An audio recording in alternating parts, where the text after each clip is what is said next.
It's October, the I don't knowth 2024. I went to the whole cycle of the year again.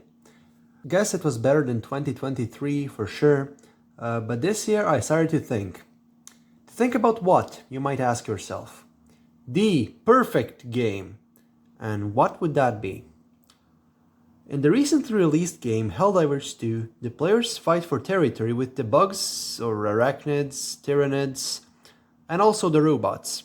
And the robots made a planet called Malevolent Creek into space Vietnam. The community is united in the fight against the enemies of Super Earth, and when they heard that the studio hired a dungeon master called Joel, who controls how the bugs and the robots act, they were furious. Nowadays, I don't know what the Helldivers 2 community is doing because the game was removed from sale 1 week before I collected enough money to get the game.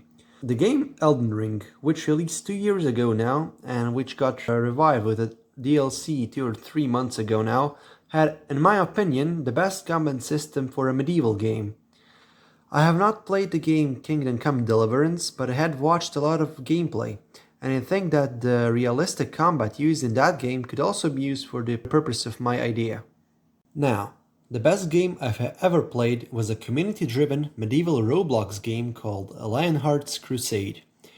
It consisted of players fighting over territory, factions in the Holy Land such as the Crusader Orders of the Templars, Teutons, and the Hospitaller Knights, the Kingdom of Jerusalem, the Holy Roman Empire, the various Muslim factions which I forgot because I didn't interact with them much, France, England, and my faction, the Eastern Roman Empire.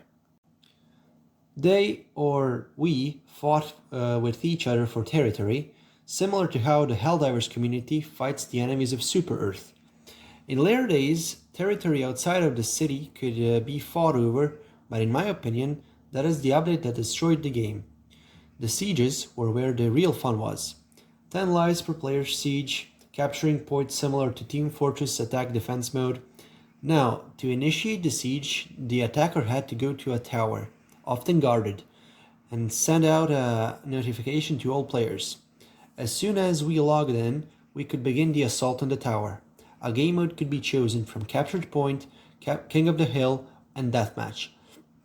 If you won the tower, you gained permission to attack the city. Sieges, although fun, weren't implemented as well as they could have been. Some cities like Constantinople didn't even have functioning walls. Constantinople didn't have functioning walls. The progression system was alright, nothing too special.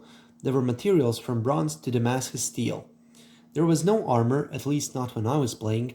Skill progression was trashy. You could use all bronze items, but in order to use stronger items, you had to use your bronze items for a long time. Now, I also have to mention the game Mountain Blade Bannerlord 2 for its beautiful rendering. On my old computer, it could render at least 500, maybe even 1,000 warriors. I have not played that game in a long time, but I must mention it since loading a lot of soldiers onto the battlefield would be important.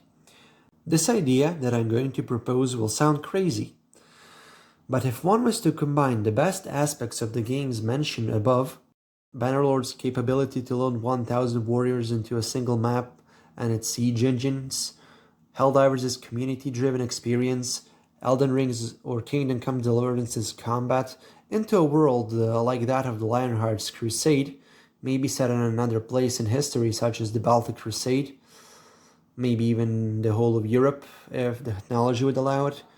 If it's possible, we could even go to the size of Crusader Kings 3's map. There would also be a lot of weapons, such as the primary ones, longswords, halberds, pikes, bows, and crossbows. And also secondaries, such as normal swords, sabers, shields, parrying shields, and spears. Armor would also be included, unlike in Lionheart's. Armor types such as gauntlets, helmets, chestplates, leggings, and boots. Split into 3 armor classes: light, medium, and heavy. For light armor, I would recommend putting in leather and lamella armor. For medium armor, we could put in some chainmail, I guess.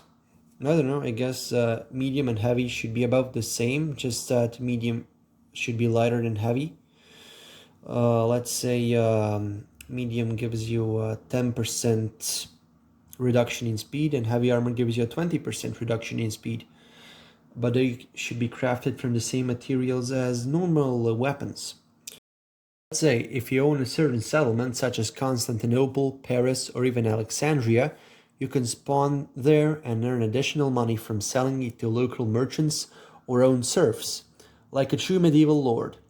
Another idea is that you can only own serfs in a city if your faction owns the city, so that it gives the faction the incentive to own that city, and for losing a settlement to be costly. The equipment should be able to break. For example, a bronze sword breaks after 500 hits, an iron sword after 1000, and a steel one after 1500, and so on. But I think Damascus steel should be unbreakable because it is very, very expensive. And I forgot to mention about the secondary weapons. All secondary weapons will be ones that you can wield in one hand. Even though that would be historically inaccurate for game purposes, I think it would work. Hit detection should be based on animations. By that I mean when it hits you, it hits you. When you see a sword touch you, it should hit you. And when it doesn't hit you, it does no damage. I feel dumb for writing this and mentioning this, but I have played games where such rules did not apply. Of course, I cannot make this. I'm not a game developer, I just make shit YouTube videos. If anyone has some capability of crafting something similar to this, I would just like you to inform me. I guess I could help you with a map. I made a pretty good Counter-Strike map that I do not know how to play. Goodbye.